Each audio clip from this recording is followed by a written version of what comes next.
Hey guys, welcome to another spoiler video. So I'm resorting to this sort of easier way to go through these cards since we've already gone through all of them for the most part. There is one exception of a card that I went through that's a little bit different now, as well as I'm going to go briefly over some of the highlights, leaked spoilers that I didn't go over the last video that released after it. I'm just going to highlight the main ones that I like, not necessarily all of them. Like I said, we're going to have the big video later on, so I'm just going to go over them super quick.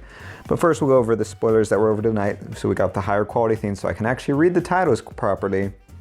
So first we have Owlscar of the Blue Planet. So like I said, she's a 2-cost 5/6 Wander with Will of Hope flying and Seal of 4. And once that seal is broken, she has a 0-cost God's Art on a Resonator, which I still really like. Pretty awesome. And you name a non-magic stone card, and as long as this Resonator is in play, both players cannot play cards with that name. So my still question regarding that is whether or not her God's Art applies universally. Say if you run 4 of her and you play the God's Art on one, can you not play the God's Art of the other 3, or does it? Are you able to play 4 different God's Art essentially? And so and you can name anything from chants to resonators, anything that's not a magic stone. So I think that's pretty good for essentially a 2-cost, and if you break the seal, then you don't have to worry about that 4.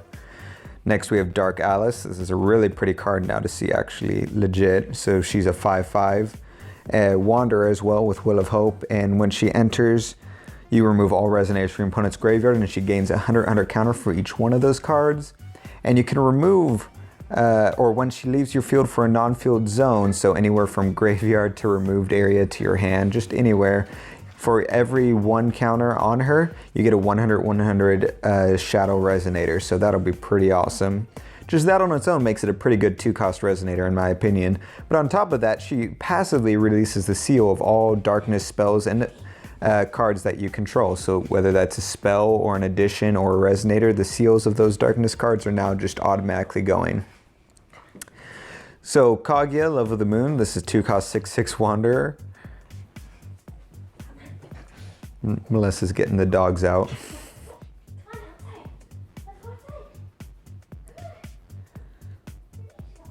So this is a 2-cost 6/6 Wanderer with Will of Hope, and it cannot be attacked, which is pretty awesome. You can swing with her and not worry about it, different things like that.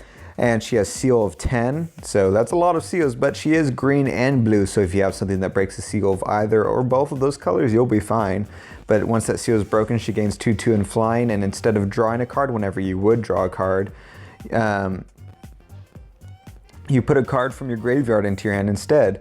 So if a card would be put into your graveyard from anywhere as well, you remove it from game, so it's sort of this interesting cycle you'll have going on. And even if you have 0 cards in your graveyard after that point, you just don't draw a card. And so that includes your drawing phase, I would assume, because it just says whenever you draw a card. So it's something that I feel like might be good early game, but I feel like you mainly want it late game so you don't cycle through your deck, and so you're suddenly able to essentially play off of your graveyard almost, because you can pick any card from your graveyard, and so you can just start replaying your deck almost late game. So there's some potential in there. She's pretty interesting. So Charlotte, Last Hope of Ataraxia. This is a straightforward 2-cost 5/5 Wizard with Will of Hope, and you pay 1 Voidless to play Chance. I said I think it's all right. I don't think it's super awesome, but I still think it's pretty good. Although I do think, I can't remember now if her Dragon transformation has a Void in there or not. If it has a Void cost in there, it could actually be pretty good. This is what I talked about before. This is the 1-cost Maribello, the True Shot. She's a 2/2 Heroic Spirit. Tap her to put a 100 counter on her. Pay 2 and tap her. You remove however many counters you want, and you search your deck for a Resonator with no attribute with that total X amount and put it into your field. So I think that's okay. I think it might be pretty good in full machine decks, but machines are going to be rotating, so I'm just curious if there's going to be more machines coming that'll make that more relevant outside of Wanderer format. Next we have Prisha, ready for a final battle, 5-cost 1,000 Beast with Will of Hope, and when she enters your field, or whenever it attacks, you destroy target Resonator your opponent controls with total attack less than or equal to this card's attack, and if you do, you put 200 counters on this card. So this is a card that was actually leaked, but it was leaked after I went over the videos, so she's pretty interesting. Her cost is pretty high. She's a 5/5. However, her effects I think are pretty good. So she enters your field and destroys something, and as soon as she attacks, which you could play the one cost chant for free, essentially, since she's a beast, to give her swiftness and draw a card. So you could swing right away, and just off the bat, then you could destroy 2 resonators who have 1,000 cost or 1,000 attack or less. And well, after the first one, she's at 1,200 attack. So you destroy one with 1,000 or less attack, and then you can destroy a second one with 1,200 or less attack, and then you're swinging into their face for 14 on top of that. So I think that has a lot of potential. The 5 cost does make it a pretty late game card, but there might be other ways to bring it out earlier. But I think the 5 cost is not too bad considering what you're getting for it. And lastly, as far as tonight's spoilers, like I said, I'll get into the leaks in just a sec here, but for tonight's spoilers, this is the last one. This is Neo Barrier Shadows. So I talked about this in the leaks, about how there's the broken combo that we were looking at where you run her with the Dark Alice that releases her seal ability by turn 2, and as far as we understood it, you wouldn't be able to call stones. However, it looks like that was a typo or a mistranslation, something, because they've added the correct text in here.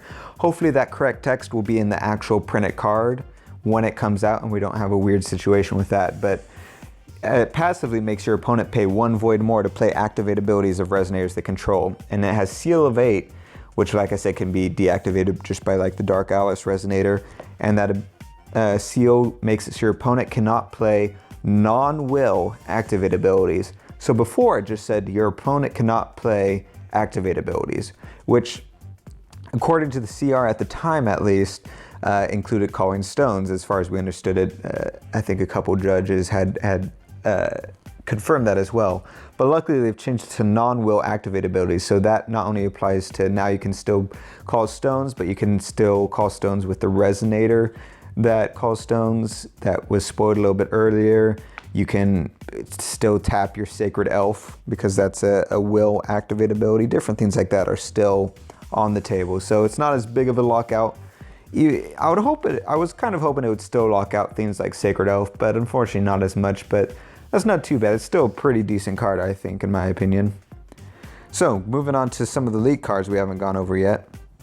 First, we have Shining Demon Mephistopheles.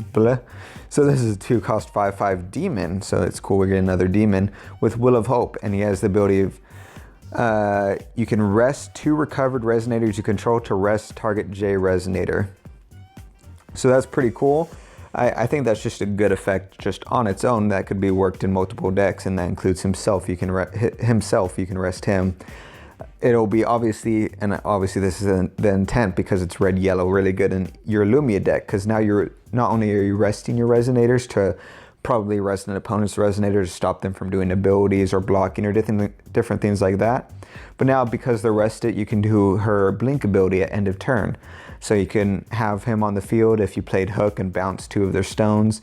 Now you can use his ability to rest Hook and then blink him out to bounce back 2 of their stones again right in the same turn, just without spending any will as well. So that's pretty cool. And then he also has Seal of 4, where he gains +2/+2 in flying. That's not that big of a deal. Mainly the first ability is why you would want him. Next card is Release. So this is 2-cost chant. You put a non-magic stone for your removed area into your hand and then draw a card. So I think any cards that let you draw cards are pretty good depending on their cost, no matter what. But being able to put a card from your removed area into your hand, I think will be pretty good, especially with the type of playing we'll see in this next set and probably moving forward. It seems they're really pushing forward with the remove from area. Next, I'm pretty excited about this one. This is Grim the Rightful King. It's a 2-cost 5/7 human with Will of Hope. When he enters your field, you may destroy a target addition. And if you do, you can search your deck for a Fairy Tale Resonator, reveal it, and put it into your hand. So that's a great card for my Fairy Tale deck.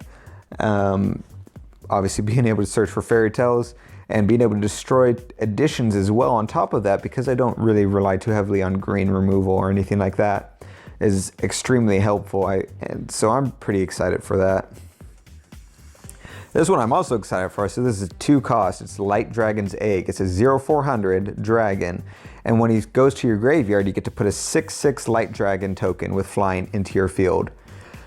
I love dragons, so I think this is pretty nice, being able just to cycle in him and then being able to block with him or do different effects with him. And then when he dies, you get to reincarnate as a dragon, essentially. He also has an inheritance of 3 of just doing that same effect as well. Next we have a 2 cost corrupted 1-inch boy. So he's a 0-400 fairy tale. And essentially when he attacks your opponent, if they block with a resonator, nothing happens, he dies if applicable. But if your opponent doesn't block, or if they don't have any blockers, or if they block and you remove the blocker before they actually do battle, your opponent loses 1,000 life. So I think that's pretty good for only 2 costs. That's a pretty good effect, I think. And next we have Resistance Forces of Amethyl. So this is 3 cost 7/7 elf, and elves you control gain barrier against darkness. So it's not the best as far as the cost ratio, but I think it's a pretty good side effect of being able to have barrier against darkness, because their amount of destruction and different cards that are coming out in this set that could really hurt a lot of what green does. That might be just a good card to run, even if it's just only 1 or 2. Next we have, I think it's Spawn of Umar. It's a 2 cost 3/6 Cthulhu. And whenever he deals damage to your opponent, you can banish it. And if you do, you can put a Cthulhu from your hand into your field. So this is a great way to cheat out a Cthulhu, especially since so many, pretty much all of the good ones are such a high cost, especially the one that was like spoiled in this set and so forth. He doesn't have swiftness or flying, so it does make that ability to do that a little bit harder, but I'm sure there's going to be ways around it, as there always is. So depending on how it works out, this could be a really good card to run in those Cthulhu decks. Next we have something that's a 2 cost quick cast chant, and just 2 target resonators cannot attack this turn, and you draw a card. I really like this card because it just helps you stave off things, especially since you're green. You sort of need that time to build up your army, and yeah. And second to last, or no, I have a couple left. So this guy's a 2 cost 0-800, and whenever another resonator you control attacks, it gains attack equal to that resonator's attack till end of turn. So that's just a great effect to have in general. If you attack 1,000, he suddenly has 1,000 attack, and you swing with that, and so on and so forth. Next we have Refarth's Wall of Flame. So it's a 2 cost quick cast chant where you get to put a 1,000 resonator with flying into your field, and then at the next end of the turn it banishes. So you can play that in your opponent's turn just to serve as a blocker and maybe destroy their resonator on your turn and give it swiftness for a game-winning kill. Different things like that. And the last couple here, we have Luna's Attendant. So this is a 2 cost Ancient Wizard. The nice thing about this is it has a 1 cost where you play it and target J resonator gains barrier until end of turn, and you can play that using Ancient Magic. So essentially for free if you have a blue deck that produces blue Ancient Magic. Just great card to have.